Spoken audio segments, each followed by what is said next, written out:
वो बातें जो आपको स्कूल में नहीं बताई जाती और जिस कारण आपके नंबर कट जाते हैं। तो आज इस कक्षा के अंदर हम बात करने वाले हैं कि किन बातों का आपको ध्यान रखना है जिससे आपके पॉलिटिकल साइंस में आउट ऑफ नंबर आए।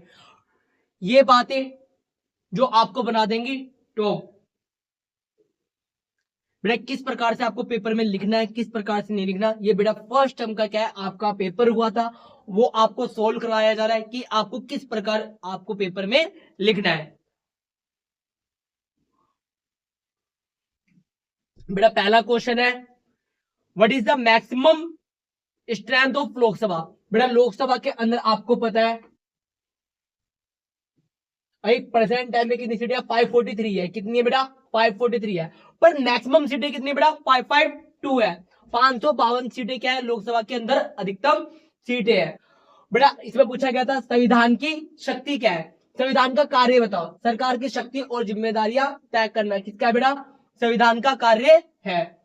यह अभिकथन और कथन बेटा आप क्वेश्चन पेपर के अंदर फर्स्ट टर्म का क्वेश्चन पेपर होगा उससे मैच कर लेना। उसका आंसर क्या था बेटा? सी था। Question number 4, in India, who is responsible for conducting election for parliament। बेटा संसद के चुनाव किसके द्वारा करवाए जाते हैं? तो किसके द्वारा किया जाते हैं? भारतीय चुनाव आयोग के द्वारा, इलेक्शन कमिश्नर ऑफ इंडिया के द्वारा कराए जाते हैं। और आपको ये भी पता होना चाहिए कि अभी भारत के चुनाव आयुक्त कौन है। बेटा पहले चुनाव आयुक्त कौन थे बेटा? सुकुमार सेन। कौन थे बेटा?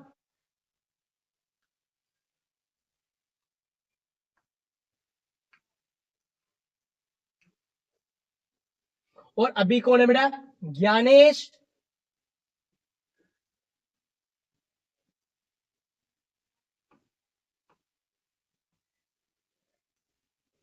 वर्तमान चुनाव आयुक्त कौन है बेटा? हमारे ज्ञानेश कुमार। बेटा मतदाता की आयु कितनी है बेटा? 18 वर्ष है। कितनी है बेटा? 18 वर्ष है। और ये अभिकथन और कथन वाले क्वेश्चन आप अपने क्वेश्चन पेपर में मैच कर लेना। आपके पास फर्स्ट टर्म का क्वेश्चन पेपर होगा, आप वहां से मैच कर लेना। चलिए बेटा नेक्स्ट स्लाइड पे चलते हैं। क्वेश्चन नंबर 8,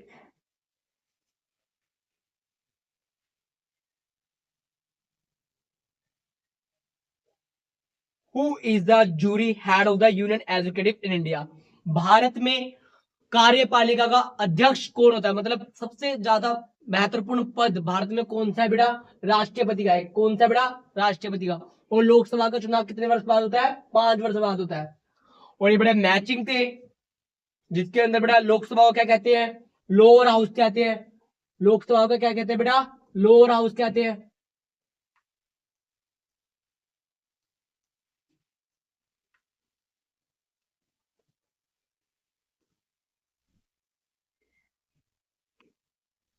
और अपर हाउस किसे कहते हैं बेटा? राज्यसभा को कहते हैं। मनी बिल सबसे पहले बेटा हमेशा लोकसभा में आएगा और दूसरे सदन में नहीं जाएगा। स्पीकर ऑफ लोकसभा, बेटा स्पीकर ऑफ लोकसभा ये बेटा क्या बुला सकता है? संयुक्त बैठक बुला सकता है आर्टिकल 108 के द्वारा। तो ये बेटा मैचिंग थी आपकी जो कि आपकी परीक्षा में आई थी।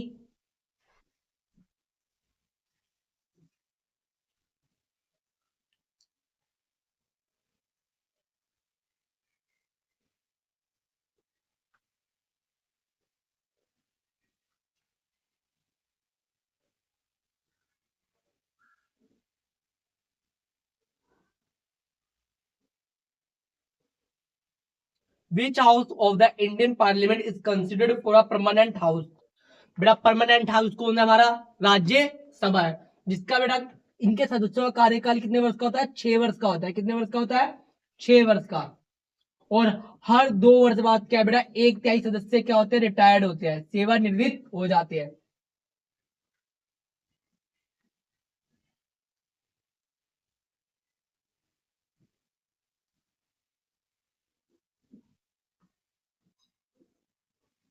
बेटा राज्यसभा एक स्थायी सदन है जो कि कभी खत्म नहीं होता, पर इनके सदस्यों का कार्यकाल कितने वर्ष का होता है? 6 वर्ष का होता है। और हर 2 साल बाद एक तिहाई सदस्य क्या है? सेवानिवृत्त हो जाते हैं। बेटा अब की बार आपसे फाइनल में पूछ ले कि राज्यसभा के सदस्यों का कार्यकाल कितने वर्ष का होता है? तो 6 वर्ष का हो सकता है। और 2 साल में कितने सदस्य सेवानिवृत्त होते हैं, मतलब रिटायर्ड होते हैं? तो कितने होते हैं बेटा? 1/3 होते हैं।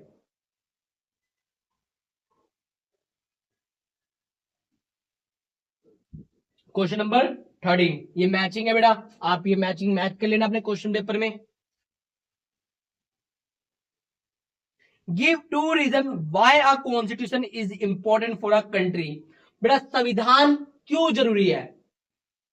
किसी भी देश के लिए संविधान महत्वपूर्ण है क्योंकि ये नागरिकों के मौलिक अधिकारों और स्वतंत्रता की गारंटी देता है और सरकार के लिए एक स्पष्ट ढांचा प्रदान करता है जिससे कानून का शासन स्थापित हो सके। बेटा कानून का शासन स्थापित करने के लिए क्या है बेटा? बहुत जरूरी है कि हम क्या है बेटा? संविधान का पालन करें। शासन की रूपरेखा प्रदान करना। बेटा संविधान के द्वारा क्या शासन की रूपरेखा प्रदर्शित होती है कि वहां पर एक दलीय प्रणाली होगी, वहां पर बहुदलीय प्रणाली होगी, किस प्रकार का शासन होगा ये संविधान द्वारा सुनिश्चित किया जाता है। और संविधान ही क्या है बेटा? नागरिकों के मौलिक अधिकारों को और मूलभूत अधिकारों को सुरक्षित रखता है। अगर संविधान ना हो तो बेटा वहां पर जिसकी लाठी उसकी भैंस का शासन आ जाएगा। तो बेटा लोगों के अधिकारों की सुरक्षा के लिए संविधान अत्यंत महत्वपूर्ण है। क्वेश्चन नंबर 14, फंडामेंटल राइट्स और ह्यूमन राइट्स में क्या डिफरेंस है? What is the difference between fundamental rights and human rights? मौलिक अधिकार और मानव अधिकार में अंतर बताओ। बेटा इस प्रकार आप लिख के आओगे तो टॉपर की तरह आप भी टॉपर बन जाओगे। तो इसी प्रकार आपको लिख के आना है। संविधान द्वारा प्रदत्त अधिकार है जिनकी रक्षा न्यायालय द्वारा की जाती है। मौलिक अधिकार का हनन होने पर आप सुप्रीम कोर्ट जा सकते हो। जन्म से प्राप्त, ये बेटा आपको जन्म से ही क्या है बेटा? प्राप्त होते हैं और सार्वभौमिक अधिकार है जो हर व्यक्ति को मिलते हैं। ये बेटा ऐसे अधिकार है कि जिसमें क्या है बेटा? हर व्यक्ति को मिलेंगे, चाहे वो देश का नागरिक हो या ना हो, मानव अधिकार सभी को प्राप्त होंगे। भारतीय संविधान के भाग 3 में क्या है? इनका वर्णन किया गया है। संयुक्त राष्ट्र के मानव अधिकार घोषणा पत्र में अंतरराष्ट्रीय समझौते में क्या है? इसका वर्णन किया गया है। ये यूएनओ के चार्टर में वर्णित है और ये हमारे संविधान के भाग 3 में है। और इसमें बेटा कौन कौन सा है? समानता का अधिकार, स्वतंत्रता का अधिकार, और मानव अधिकार में क्या है? जीवन का अधिकार और शिक्षा का अधिकार। ये ऐसे अधिकार है जो क्या बेटा? सभी को मिलने चाहिए, चाहे वो देश का नागरिक हो या ना हो। किंतु मौलिक अधिकार क्या है बेटा? वो अधिकार है जो क्या बेटा? नागरिकों को मिल दिए जाते हैं।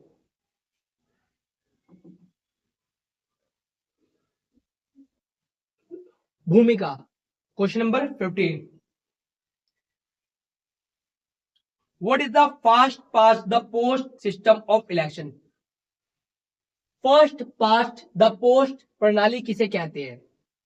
जो सबसे आगे वही जीता। बेटा उसी प्रकार जो सबसे आगे वही टॉपर। ठीक उसी प्रकार बेटा आपको भी टॉपर बनना है तो आप इस प्रकार लिख के आइएगा और आपको टॉपर बनने से कोई नहीं रोक सकता।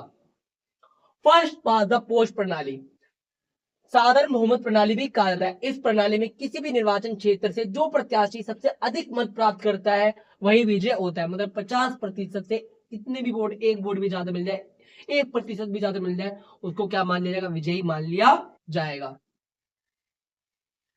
और इसमें बेटा किसी भी एक कैंडिडेट के पास क्या 50% का कैटेगरी फुलफिल नहीं हो रहा, कोई बात नहीं, पर अन्य से क्या बेटा एक वोट भी आ गया है तो वो क्या है बेटा? विजयी माना जाएगा।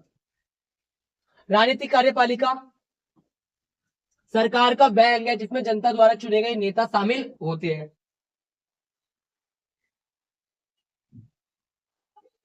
Briefly explain the concept of political executive. बेटा राजनीतिक कार्यपालिका वह कार्यपालिका है जिसमें क्या है बेटा? जनता के द्वारा चुने हुए नेता आते हैं। इसे क्या कहते हैं? राजनीतिक कार्यपालिका कहते हैं। राजनीतिक कार्यपालिका सरकार का वह अंग है जिसमें जनता द्वारा चुने गए नेता शामिल होते हैं जो नीतियों को तय करते हैं और देश का नेतृत्व करते हैं और सरकार के बड़े निर्णयों के लिए जिम्मेदार होते हैं। बेटा ये क्या है बेटा? जनता के द्वारा चुने आते हैं और ये जनता के प्रति क्या है? इनकी जवाबदेही है। और आपको पता है राजनीतिक कार्यपालिका की योग्यता कोई भी निर्धारित नहीं है, इधर शैक्षणिक योग्यता की जरूरत नहीं होती। नेतृत्व और जवाबदेही जनता के लिए प्रति होती है और ये जनता के द्वारा चुने आते हैं। Question number 17, name any two power of the Lok Sabha that make it is more powerful than Rajya Sabha. Lok Sabha Rajya Sabha की तुलना में अधिक शक्तिशाली क्यों है? धन विधेयक। बेटा कोई भी धन विधेयक होगा वो सबसे पहले क्या है बेटा, लोकसभा में पेश किया जाता है, राज्यसभा में नहीं किया जाएगा।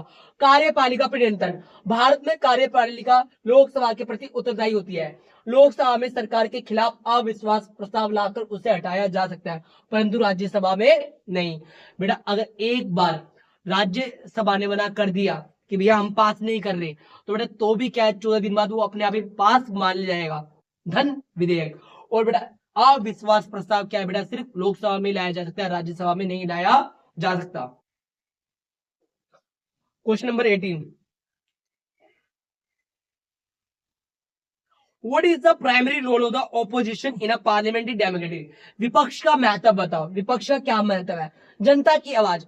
अगर बेटा विपक्ष नहीं होगा तो जनता की आवाज को क्या है, दबा दिया जाएगा। तो जनता की आवाज को सुनिश्चित करने के लिए विपक्ष का होना महत्वपूर्ण है।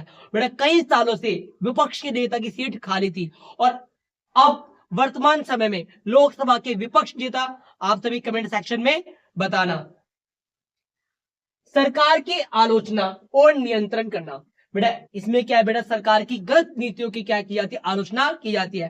क्योंकि बेटा जो कार्य कर रहा है उसको अपनी गलती के बारे में पता नहीं चलता, तो विपक्ष का होना क्या है बेटा, बहुत जरूरी है कि विपक्ष क्या है, उनकी गलत नीतियों के बारे में उनको अवगत कराती है कि ये आप सही नहीं कर रहे, ये आप गलत कर रहे हो। तो विपक्ष का होना अत्यंत महत्वपूर्ण है।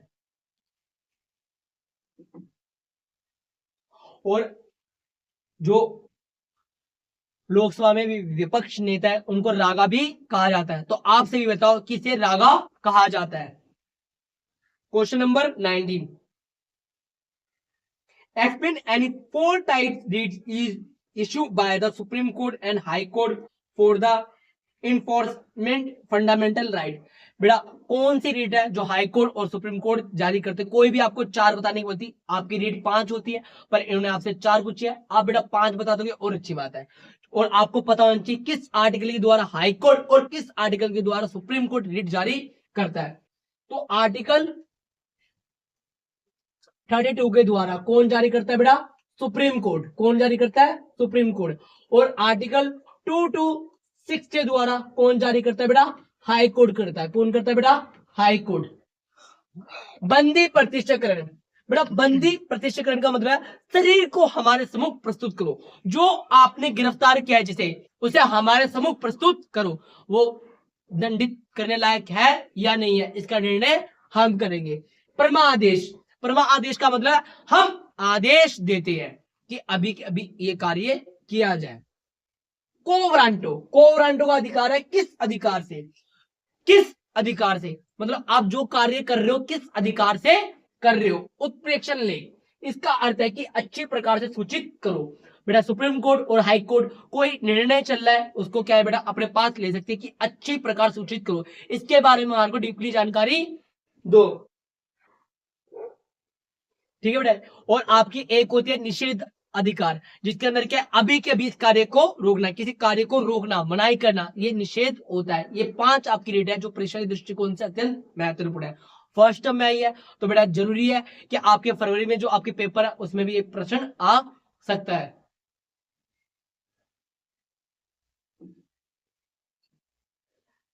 Question number 20, discuss any two electoral reform that have been implemented or are being considered in India। बेटा भारत में चुनाव प्रणाली के सुधार के लिए क्या क्या किया गया है? चुनाव लोकतंत्र का एक आधार होता है और इन्हें अधिक पारदर्शी और निष्पक्ष बनाने के लिए समय समय पर सुधार किए जाते हैं जो निम्नलिखित है। ईवीएम और वीवीपैट का प्रयोग। पहले बैलेट पेपर पे बेटा चुनाव कराए जाते थे और बैलेट पेपर में क्या बेटा बहुत ज्यादा गड़बड़ी होती थी कि बेटा डब्बे गायब कर लिए, ये चीजें कर ली। और आज तो बेटा ईवीएम को भी नहीं छोड़ा गया। आज समय की मांग कुछ और है कि भैया कि किसी भी तरह से निष्पक्ष चुनाव करवाया जाए। नोटा का प्रावधान। बेटा बहुत सारे उम्मीदवार ऐसे थे जो ठीक नहीं थे और जनता चाहती है वोट देने नहीं जाएंगे। तो 2013 में क्या लाया गया बेटा? नोटा का बटन लाया गया। क्या लाया गया? नोटा का, कि आप अगर कार्य प्रणाली से खुश नहीं हो तो नोटा दबा के आओ। और बेटा इंदौर सबसे नंबर 1 पर नोटा दबाने वाला अभी के जो चुनाव हुए थे उसमें इंदौर क्या बेटा नंबर 1 पे आया था, जिसने क्या नोटा का बटन दबाया था। आपराधिक पृष्ठभूमियों का खुलासा, उम्मीदवारों को अपने आपराधिक मामलों और आय और संपत्ति की जानकारी नामांकन पत्र में देना अनिवार्य किया गया। पहले बेटा आपराधिक पृष्ठभूमि के बारे में नेता लोग क्या थे, छुपा देते और अपने आप को दिखाते। सती सावित्री की तरह नेता लोग खड़े हो जाते थे, जी हम बहुत शरीफ है जी, हम बहुत अच्छा कार्य करते हैं जी, पर अब इनके काले चिट्टे आपको खुलते हुए दिखाई दे रहे हैं। जो अपने आप को बताते थे हम नारी रक्षक है, यही नारी भक्षक बन के बैठे हुए सवार कर रहे हैं राजनीति में। चुनाव खर्च पर सीमा, बेटा अब क्या बेटा चुनाव खर्च पर सीमा तय कर दी कि आप इससे ज्यादा खर्च नहीं कर सकते।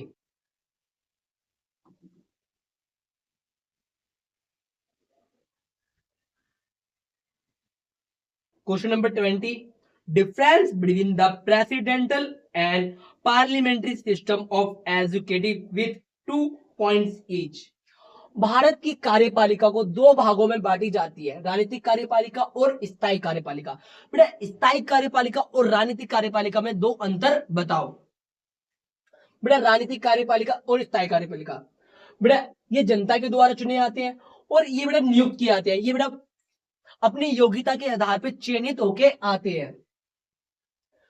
इनका कार्यकाल निश्चित समय के लिए होता है, ये भाई 5 साल बाद बाय बाय, पर ये क्या है लंबे समय तक अपने पद पर रहते हैं जब तक इनकी सेवानिवृत्ति की आयु नहीं होती। ये जनता द्वारा प्रत्यक्ष चुने जाते हैं, ये प्रतियोगी परीक्षा के द्वारा नियुक्त किए जाते हैं। इनका काम है बेटा नीतियां बनाना और निर्णय लेना। इनका काम है नीतियां बनाने में अपना योगदान देना। राजनीतिक कार्यपालिका और स्थायी कार्यपालिका में आपको अच्छे से अंतर समझ में आ गया होगा।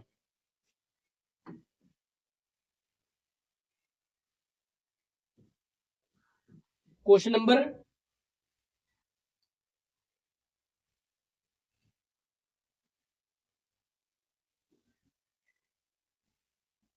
How does the parliament control the executive, बेटा जो विधायिका किस प्रकार कार्यपालिका को नियंत्रित करती है। सरकार के 3 अंगों में से एक महत्वपूर्ण विधायिका है। ये राज्य की इच्छा को कानून के रूप में व्यक्त करती है और कार्यपालिका उसे लागू करती है। विधि निर्माता, बेटा विधायिका काम क्या है बेटा कानून बनाना। कार्यपालिका पर नियंत्रण, बेटा विधायिका के कार्य, बेटा विधायी कार्य क्या है बेटा विधि निर्माण करना, कार्यपालिका पर नियंत्रण करना, चुनाव संबंधी कार्य करना, संविधान के अंदर संशोधन करना और बजट पारित करना। ये क्या है बेटा संविधान के संविधान विधायिका के क्या है कार्य है, क्या है बेटा विधायिका के कार्य है। और अभी मैंने आपको क्वेश्चन बोला कि कैसे विधायिका कार्यपालिका को नियंत्रण कर सकती है, प्रश्न पूछकर, बहस कर कर, ध्यान आकर्षण प्रस्ताव लगाकर और अविश्वास प्रस्ताव लगाकर क्या है बेटा कार्यपालिका को नियंत्रित किया जाता है विधायिका के द्वारा।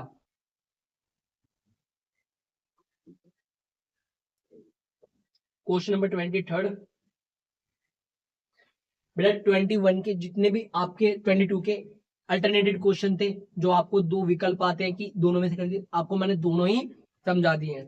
क्वेश्चन नंबर 23,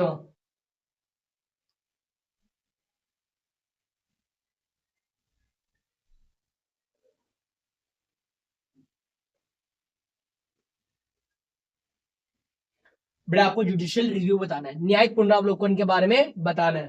क्वेश्चन नंबर 23 है न्यायिक पुनरावलोकन जुडिशियल रिव्यू। भारतीय संविधान की सर्वोच्चता बनाए रखने हेतु न्यायपालिका को यह अधिकार प्राप्त है कि वह विधायिका और कार्यपालिका के कार्यों की समीक्षा करे। विधायिका और कार्यपालिका ठीक प्रकार से कार्य कर रहे हैं नहीं कर रहे, उनकी समीक्षा करना बेटा किसका कार्य है, न्यायपालिका का। इसी को न्यायिक पुनरावलोकन कहा जाता है। बेटा संविधान की सर्वोच्चता बरकरार रहे, संविधान के साथ किसी प्रकार का भेदभाव सहन नहीं हुआ, संविधान सबसे ऊपर है। मौलिक अधिकारों की रक्षा, बेटा मौलिक अधिकारों का हनन ना हो। लोकतंत्र की सुरक्षा, बेटा अगर विधायिका और कार्यपालिका बेलगाम हो गई तो बेटा लोकतंत्र हमारे भारत से क्या हो जाएगा, अलविदा हो जाएगा। शासन की जवाबदेही, बेटा विधायिका और कार्यपालिका की कार्य के प्रति जवाबदेही सुनिश्चित करने के लिए न्यायपालिका का हस्तक्षेप महत्वपूर्ण है।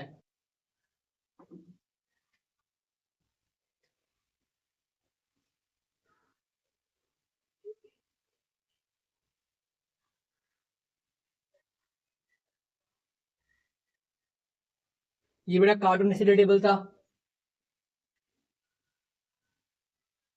ये देखो बेटा, ये एक कार्टून है, दिख रहा होगा आपको।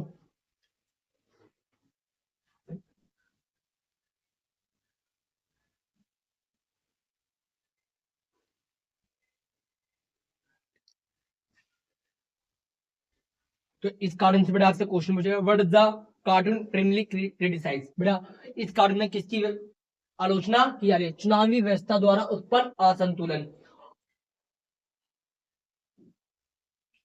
भाई यहाँ पर क्या दिखा रहा है, जो बेटा छोटा है वो अपनी बात व्यक्त करने में क्या कर रहा है, संघर्ष कर रहा है।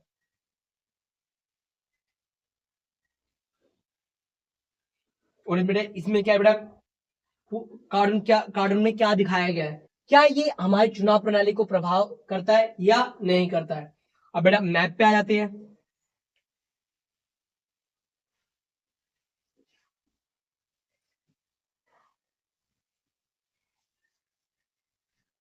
आपसे पूछा गया था कि कहां कहां पर द्विसदनीय प्रणाली है, मतलब जहां पर क्या है बेटा, विधानसभा भी है और विधान परिषद है। तो बेटा मैंने आपको ट्रिक याद करा रखी थी, तू भी एमबे कर, तू भी एमए कर।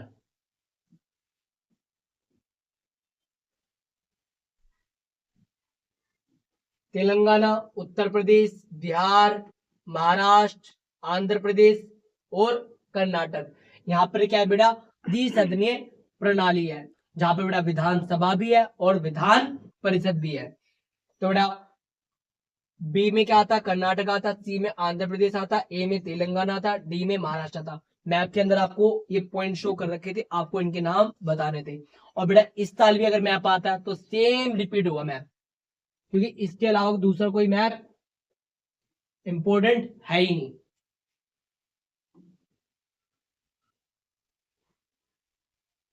बेटा हमारे भारत के अंदर बेटा ये परंपरा चली आ रही है, जो सबसे वरिष्ठ होगा सुप्रीम कोर्ट के अंदर न्यायाधीश, वही क्या बनता है बेटा, सर्वोच्च न्यायालय का मुख्य न्यायाधीश बनता है। और अभी भारत के मुख्य न्यायाधीश जो 53 के हैं, उनका नाम क्या है बेटा, सूर्यकांत। क्या नाम है, सूर्यकांत, जो अभी हाल ही में बने हैं।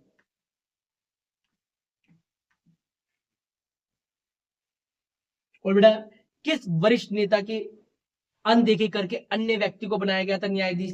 बेटा 1975 में आपातकाल के दौरान ये हुआ था, जिसमें A.N. रे को बनाया गया था।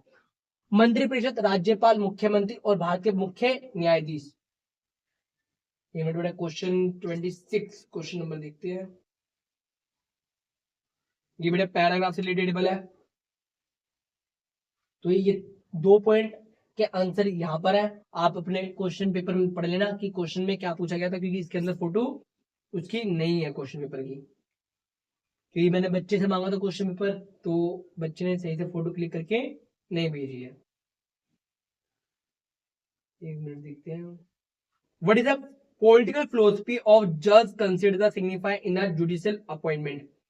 तो बेटा ये संविधान की व्याख्या को प्रभावित करता है। और थर्ड क्वेश्चन क्या है, which of the following individual और bodies influence process of judicial appointment. बेटा न्यायाधीशों की नियुक्ति में कौन भूमिका निभाते हैं, मंत्रिपरिषद, राज्यपाल, मुख्यमंत्री और भारत के मुख्य न्यायाधीश। हाईकोर्ट के जब न्यायाधीश की नियुक्ति होती है।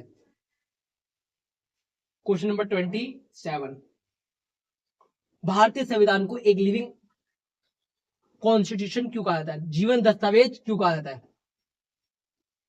संविधान किसी भी देश का मूल कानून होता है, जो शासन की रूपरेखा और नागरिकों के अधिकार व कर्तव्य तथा राज्य के विभिन्न अंगों के बीच संतुलन स्थापित करने में मदद करता है। संविधान की आवश्यकता, बेटा क्वेश्चन नंबर 27 के अंदर 2 क्वेश्चन दे रखे हैं, हमें संविधान की आवश्यकता क्यों है, ये वाला क्वेश्चन आपको मैं समझा रहा हूँ। और बेटा संविधान को एक जीवन दस्तावेज क्यों कहते हैं, वो भी आपको समझा दूंगा।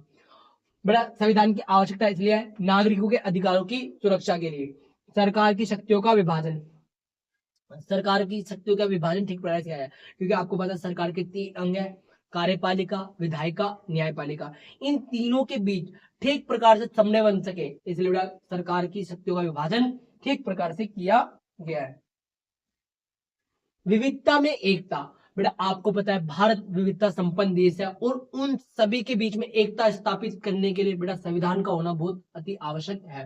सामाजिक आर्थिक न्याय स्थापित करना, बेटा संविधान के द्वारा ही समाज के अंदर आर्थिक और सामाजिक न्याय स्थापित किया जाता है।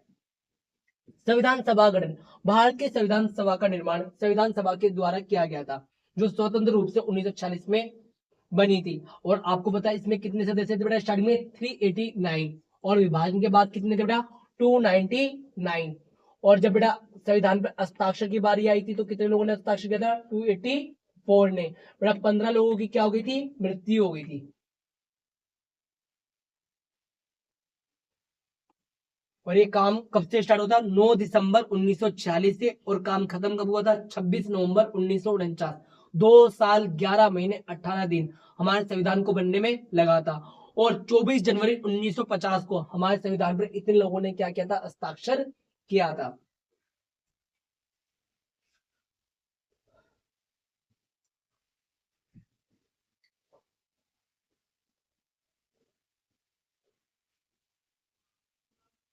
ये देखो बेटा 2 साल 11 महीने 18 दिन। चलिए बेटा नेक्स्ट क्वेश्चन में चलते हैं।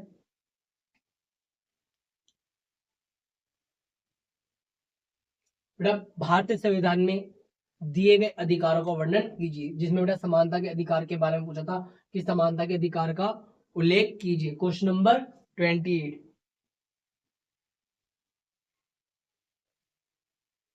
Explain any 3 fundamental rights granted by Indian Constitution. Why are these rights essential in a democracy? बेटा संविधान के अंदर 3 मौलिक अधिकारों का वर्णन कीजिए जो कि अति आवश्यक है। आपको पता है हमारे संविधान में 7 मौलिक अधिकार थे। अब बेटा कितने मौलिक अधिकार है, 6 मौलिक अधिकार है।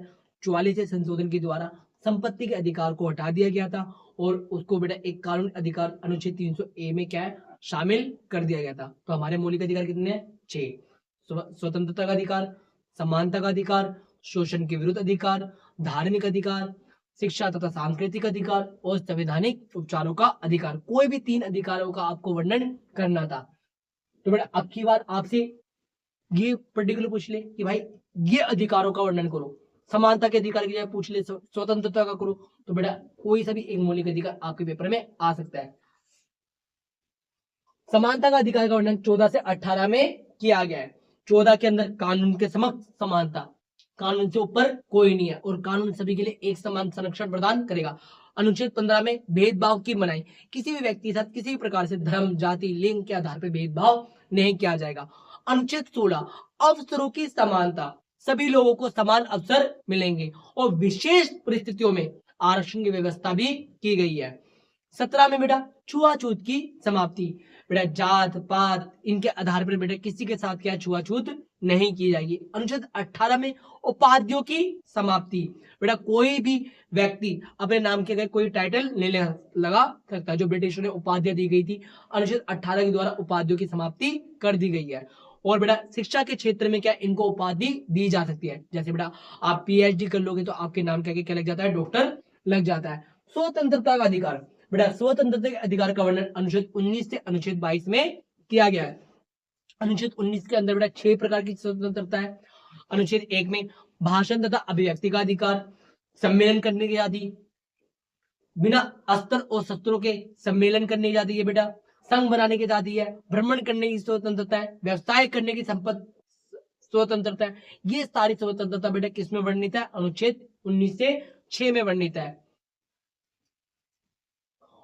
और 20 के अंदर क्या बेटा, जो आपको गिरफ्तार कर लिया आपके पास क्या क्या अधिकार होंगे। और अनुच्छेद 21A में क्या बेटा, शिक्षा का अधिकार है। और 22 के अंदर भी क्या है, 2 सिद्धि के विरुद्ध आपके पास क्या अधिकार होंगे। तो बेटा ये आपका स्वतंत्रता का अधिकार था। संवैधानिक उपचारों का अधिकार, जो अभी मैंने आपको रेटें बताई थी वो सारी रेटें आप यहाँ पे लिख सकते। अनुच्छेद 32 के द्वारा सुप्रीम कोर्ट किसी भी व्यक्ति के मौलिक अधिकारों का हनन होता है तो उनको प्राप्त करवा सकती है नागरिकों को। लोकतंत्र में इन अधिकारों की आवश्यकता क्यों है, बेटा नागरिकों की स्वतंत्रता और सुरक्षा के लिए, समान अवसर और न्याय सुनिश्चित करने के लिए, न्याय स्थापना के लिए, सरकार की शांति पर नियंत्रण करने के लिए। जब बेटा तख्ता पलट होता है सरकार का तो शांतिपूर्ण ढंग से हो सके। नागरिकों में भागीदारी और सक्रियता बढ़ाने के लिए, बेटा नागरिकों को ऐसा लगे कि सत्ता दल क्या है हमारे ऊपर हावी हो रहा है, तो ठीक प्रकार से बेटा समाज संतुलन में चल सके, इसीलिए बेटा इन अधिकारों की अति आवश्यकता होती है। लोकतंत्र को केवल राजनीतिक व्यवस्था नहीं बल्कि जन कल्याणी व्यवस्था माना है।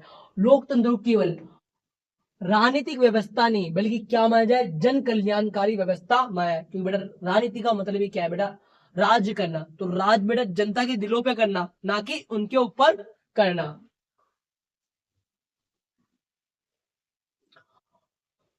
Question number 29, describe the key function of the election commission of India. Bharat के चुनाव आयोग के कार्य बताओ। बेटा भारत के चुनाव आयोग की स्थापना अनुच्छेद 324 के द्वारा की गई है। आर्टिकल 324 के द्वारा यह कहा गया कि भारत में एक चुनाव आयोग होगा।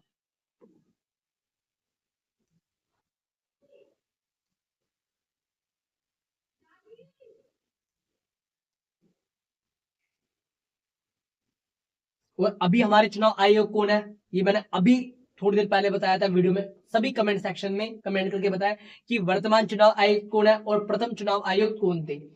बेटा भारत में चुनावों का आयोजन करना, चुनाव नियम और प्रक्रिया निर्धारण करना, मतदाता में जागरूकता लाना, स्वतंत्रता और निष्पक्षता बनाए रखना, बेटा चुनाव तिथि की घोषणा करना, मतदाता सूची बनाना, राजनीतिक दलों को मान्यता देना, राजनीतिक दलों को चिन्हों का आवंटन करना, ये सारे के सारे कार्य किसके बेटा, चुनाव आयोग के हैं। और बेटा इस प्रकार से आप डिटेल में लिख के आओगे, आपको बेटा 6 में से 6 नंबर मिलेंगे और पेपर वाला क्या हो जाएगा, आपसे एकदम खुश हो जाएगा अगर आप इस प्रकार से लिख के आते हो।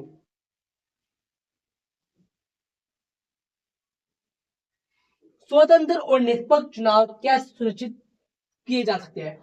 आयोग के संविधान द्वारा स्वतंत्र बनाया गया है, इसलिए ये सरकार या किसी राजनीतिक दल से स्वतंत्र होता है। बेटा जो चुनाव आयोग क्या है, ये क्या है बेटा, राजनीतिक दल से स्वतंत्र है, ये राजनीतिक दलों के अंतर्गत काम नहीं करता। मॉडल कोड ऑफ कंडक्ट लागू कर उम्मीदवारों और पार्टियों को समान नियमों को तहत चुनाव लड़ने के लिए बाध्य करता है। वीवीपैट और इलेक्ट्रॉनिक वोटिंग मशीन के द्वारा चुनाव कराए जाते ताकि चुनाव क्या हो, पारदर्शी हो। आयोग किसी भी धांधली, हिंसा या बाहरी दबाव को रोकने के लिए स्थानीय प्रशासन और पुलिस के साथ समन्वय बनाता है। बेटा किसी प्रकार के चुनाव में क्या है, धांधलीबाजी ना हो, उसको रोकने के लिए क्या है बेटा, पुलिस बल का प्रयोग किया जाता है। नियमित रूप से मतदाता शिक्षा और जागरूकता अभियान चलाकर जनता को सशक्त बनाता है। बेटा आपको पता है चुनाव के टाइम पे क्या है बेटा, इलेक्शन के टाइम पे क्या है, किसी भी एक हस्ती को क्या है बेटा, चुनाव प्रचार के लिए लोगों को जागरूक करने के लिए ब्रांड एम्बेसडर बनाया जाता है। आपको बताया समय समय पर अन्य अन्य व्यक्ति ब्रांड एम्बेसडर बने हैं। तो आपसे बताओ 2024 में जो चुनाव हुए थे उस समय ब्रांड एम्बेसडर कौन थे।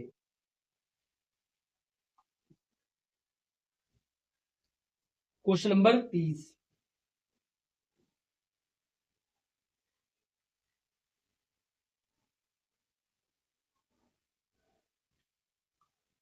explain the composition and jurisdiction of the Supreme Court of India।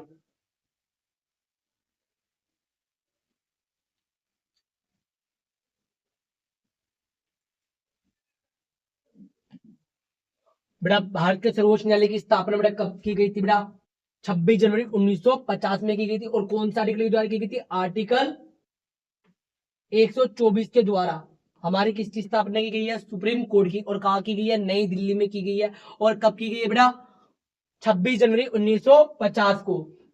सर्वोच्च न्यायालय की संरचना, संवैधानिक प्रावधान, ये बेटा संवैधानिक है, जिसका अपना खुद का एक अनुच्छेद होता है संविधान के अंदर, उसे हम संवैधानिक संस्था कहते हैं। संरचना, सर्वोच्च न्यायालय में एक प्रमुख न्यायाधीश तथा 33 अन्य न्यायाधीश होते हैं। और एक जो मुख्य न्यायाधीश है अभी वो कौन है बेटा, सूर्यकांत है। कौन है बेटा, सूर्यकांत।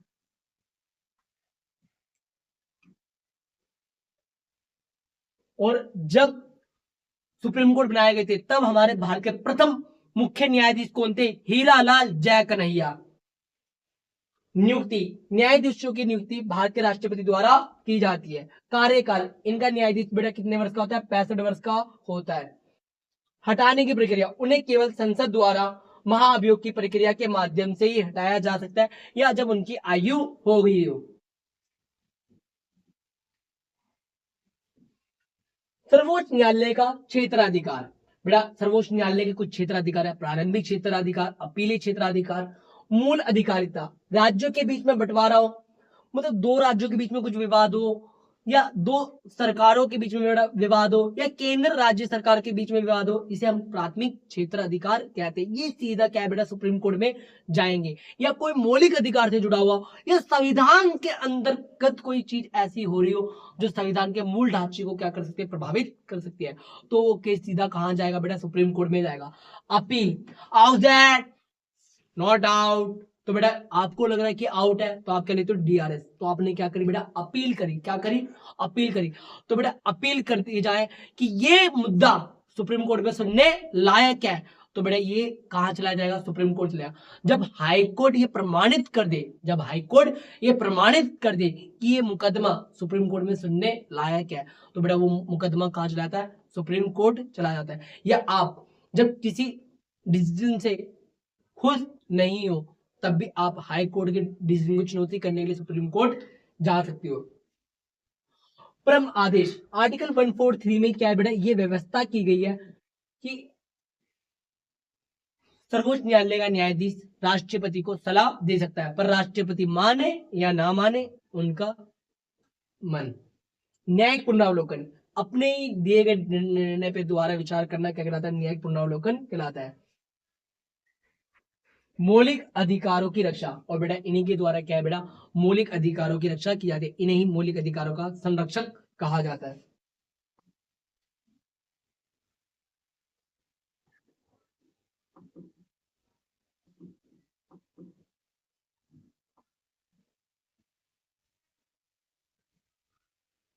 और आपको सभी के सभी महत्वपूर्ण प्रश्न करा दिए गए जो आपकी परीक्षा दृष्टिकोण से महत्वपूर्ण थे और जो आपके मिड टर्म एग्जाम में आए थे। और आप चाहते हो आपको समय समय पे वीडियो मिलती रहे, तो वीडियो को लाइक करें और वीडियो को शेयर करें और अपने दोस्तों को बता दीजिए कि भैया टॉपर बनना है तो इस प्रकार लिखना पड़ेगा, तभी हमारे को फुल टू फुल मार्क्स मिलेंगे। Let's join NS coaching centre, channel को सब्सक्राइब करना ना भूलें।